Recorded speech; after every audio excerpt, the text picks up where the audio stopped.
तारीफ अल्लाह ही के लिए है जो आसमानों और जमीन का पैदा करने वाला और फरिश्तों को कासिद बनाने वाला है, जिनके 2-2 और 3-3 और 4-4 पर हैं।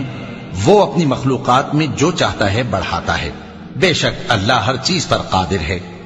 अल्लाह जो लोगों के लिए अपनी रहमत का दरवाजा खोल दे तो कोई उसको बंद करने वाला नहीं, और जो बंद कर दे तो उसके बाद कोई उसको खोलने वाला नहीं। और वो गालिब है, हिकमत वाला है। लोगो, अल्लाह के जो तुम पर एहसानात हैं उनको याद करो। क्या अल्लाह के सिवा कोई और खालिक और राज़िक है जो तुमको आसमान और जमीन से रिस्क दे? उसके सिवा कोई माबूद नहीं। बस तुम कैसे उल्टाए जाते हो? और ए पैगंबर, अगर ये लोग तुमको झुटलाएं तो तुमसे पहले भी पैगंबर झुटलाए गए हैं, और सब काम अल्लाह ही की तरफ लौटाए जाएंगे। लोगो, अल्लाह का वादा सच्चा है तो तुमको दुनिया की जिंदगी धोखे में न डाल दे और न बड़ा